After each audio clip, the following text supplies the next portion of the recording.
Radhe Radhe. I hope you are doing, or you all are doing great. So I've already shared 3 to 4 videos regarding IELTS intro, IELTS listening, and IELTS part 1. I mainly focus on the part 1 right now. So today's video is going to be about reading. Reading में अपना main जो हमने school में करा था ना, थोड़ा सा टफ हो सकता है, बट इतना नहीं कि हम उसको बहुत ज़्यादा यूँ समझ लें कि बहुत कॉम्प्लेक्स है। जस्ट पैराग्राफ को स्किम करना है, स्कैन करना है, एंड देन आंसर को फाइंड आउट करना है डीप डाउन जाके। उसमें भी पार्ट्स होते हैं, ठीक है। अब मान लो मेरा जो एक्सपीरियंस था मेरे पेपर के बेसिस पे कि मैंने रीडिंग, मेरा फर्स्ट जो रीडिंग का पैसेज था वो मैंने 11 मिनट में सॉल्व करा था। देखो, reading is all about timing and their understanding. अब अगर आपको समझ आ रही है but you are taking so much time तो आपको सॉल्व नहीं होगा।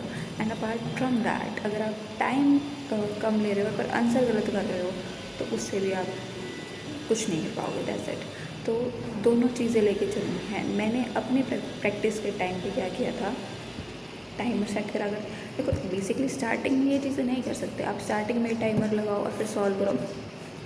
कई बार एक रीडिंग पैसेज का मतलब जैसे चलते थे 3 पैसेज आते हैं, तीनों में से एक कई बार आधा घंटा ले जाता था। आप कैसे करोगे?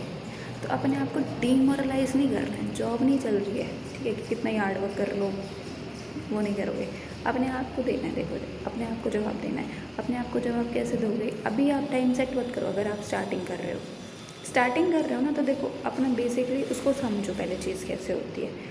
टाइमिंग पे बाद में फोकस करेंगे। अब आपने समझ लिया, ठीक है भाई, मैंने 3-4 पेपर करके देख लिए, अब मुझे लग रहा है भाई समझ तो आ गई चीज़ें कि कैसे सॉल्व करनी है। फिर टाइमिंग के लिए आप टाइमर सेट करो, तो आप अपने आप को सही टाइम दे रहे हो कि हाँ भाई मुझे समझ आ रही है। आप ऐसे भी मत करो। मेरा मानना क्या है कि प्रॉब्लम को सब प्रॉब्लम में डिवाइड कर दो।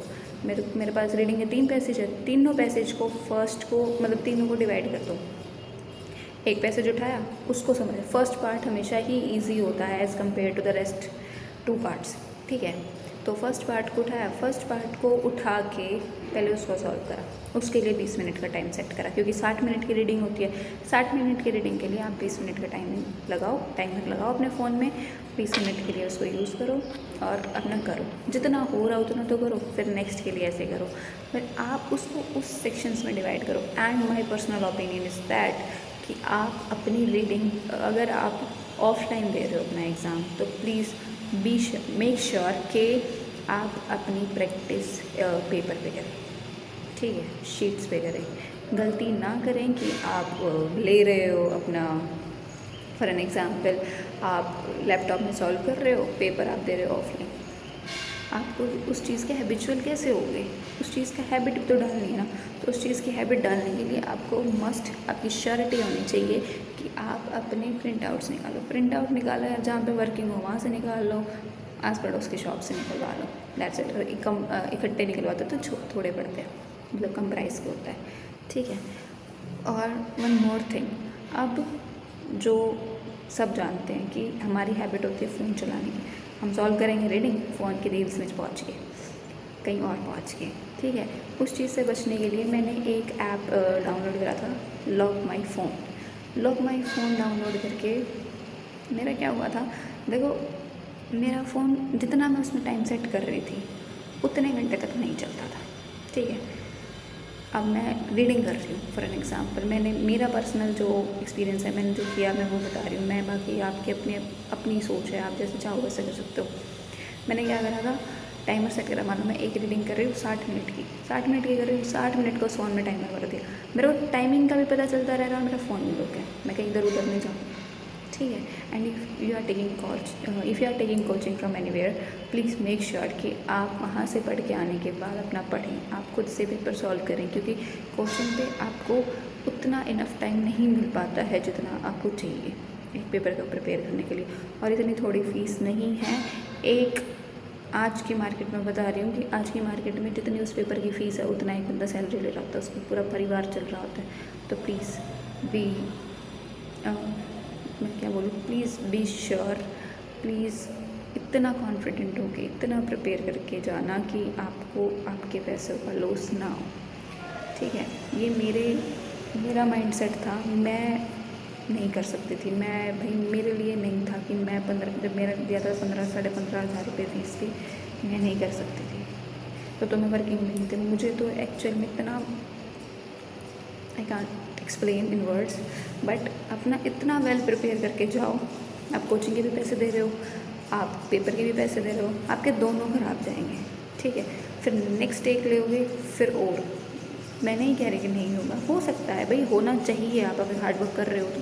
बट मैं उस हार्ड वर्क को जो आप कर रहे हो उसके लिए एक बता रही हूँ कि आप वहाँ से पढ़ गए, एक पेपर घर पे आके सॉल्व कर लो, दैट्स इट। 3 घंटे भी नहीं लगते हैं। Speaking, writing, listening, reading. Listening 40 minute की, रीडिंग 1 घंटे की। ठीक है, राइटिंग भी 1 घंटे की, स्पीकिंग 15 से 20 मिनट की होती है।